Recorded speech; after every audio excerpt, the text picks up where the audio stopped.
Assalamualaikum warahmatullahi wabarakatuh. Kami dari kelompok 2 dengan anggota saya sendiri Muhammad Rehani dan teman saya Hedi Suseno akan menjelaskan apa itu yang dimaksud dengan quantum teaching. Nah, di sini ada definisi quantum teaching. Nah, yang pertama menurut De Porter yang merupakan pengembang dari pembelajaran quantum teaching itu sendiri, menurut dia, quantum teaching adalah orkestrasi bermacam-macam interaksi yang ada di dalam dan sekitar momen belajar.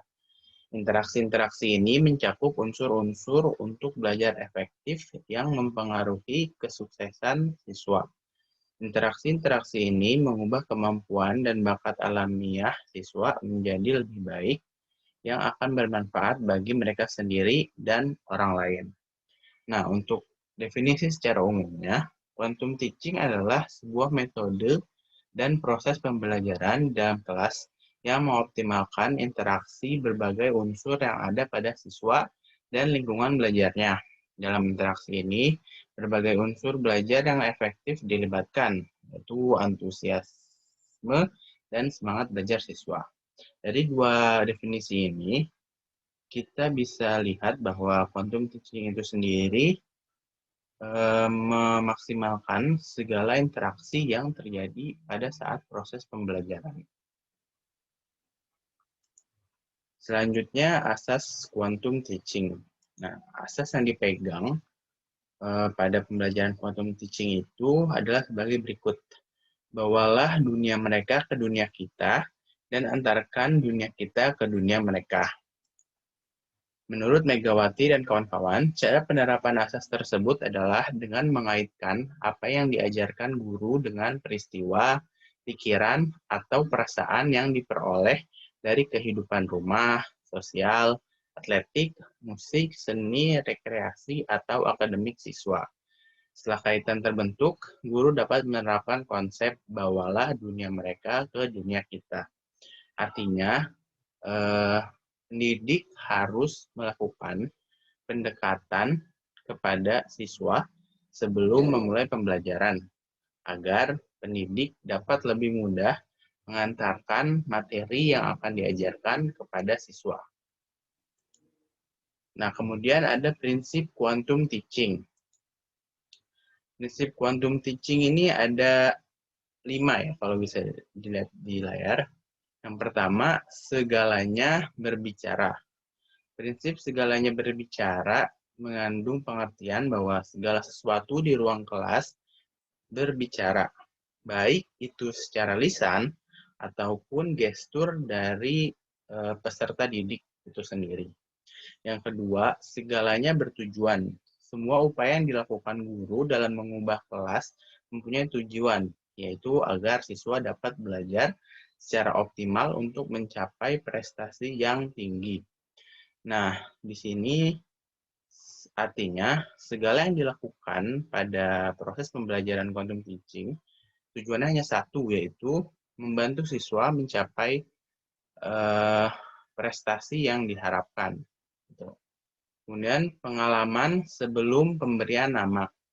Maksudnya adalah sebelum menyajikan materi pelajaran, guru perlu terlebih dahulu memberikan kesempatan kepada siswa untuk mengalami atau mempraktikkan sendiri.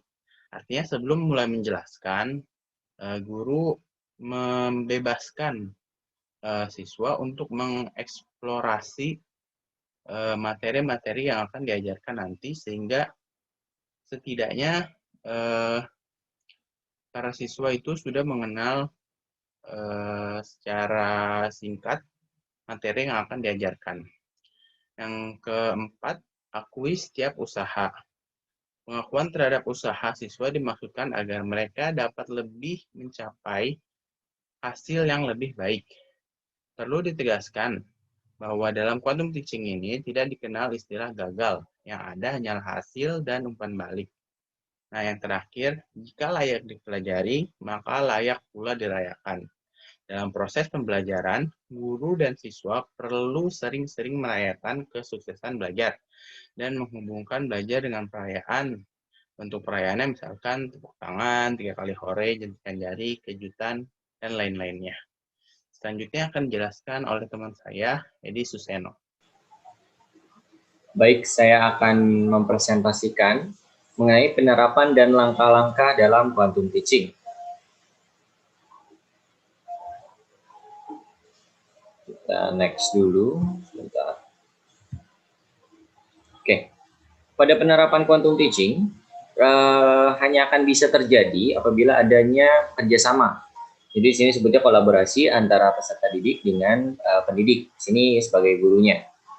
Karena dalam konsep quantum teaching ini dibutuhkan keaktifan dari murid, kemudian di lain sisi juga dibutuhkan pengertian dari pendidik itu sendiri, bagaimana kita untuk memberikan materi dengan lebih modern. Modern di sini maksudnya adalah dengan pandangan daripada siswa itu sendiri. Jadi memberikan materinya lebih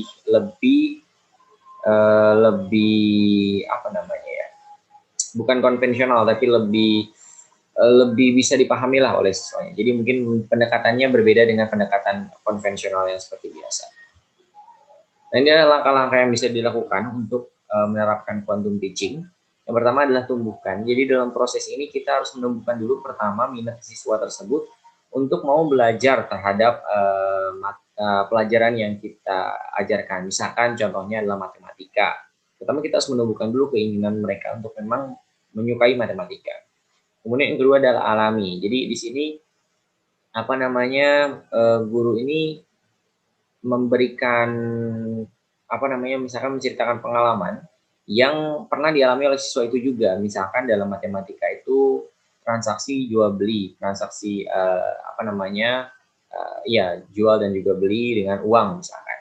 Itu kan dialami oleh siswa ketika dia jajan. Nah, ini kita harus menghadirkan konsep-konsep seperti itu. Kemudian yang ketiga adalah menamainya. Jadi tahap ini kita memberitahukan bahwa apa yang mereka lakukan dalam kehidupan mereka ini ternyata ada namanya, ada konsepnya, ada rumusnya, dan juga ada strateginya. Misalkan ketika jajan siswa tersebut, ini ada konsepnya, yaitu konsepnya adalah jual beli. Ketika juga ada penawaran harga, kita beritahukan bahwa konsepnya ini adalah penawaran harga. Jadi pada tahap ini hal-hal yang mereka alami ini kita beritahukan konsepnya biar mereka menyadari bahwa hal-hal yang mereka lakukan itu ternyata sesuai dengan konsep yang ada dalam mata pelajaran.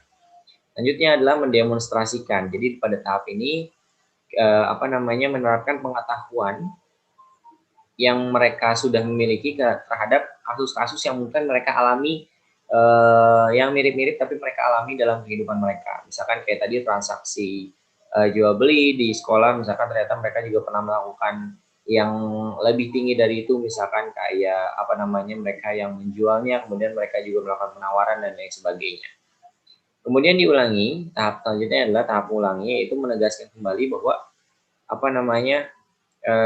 pembelajaran ini kita mempelajari matematika, jadi kita tetap walaupun dengan pendekatan yang berbeda, tapi kita mempelajari matematika.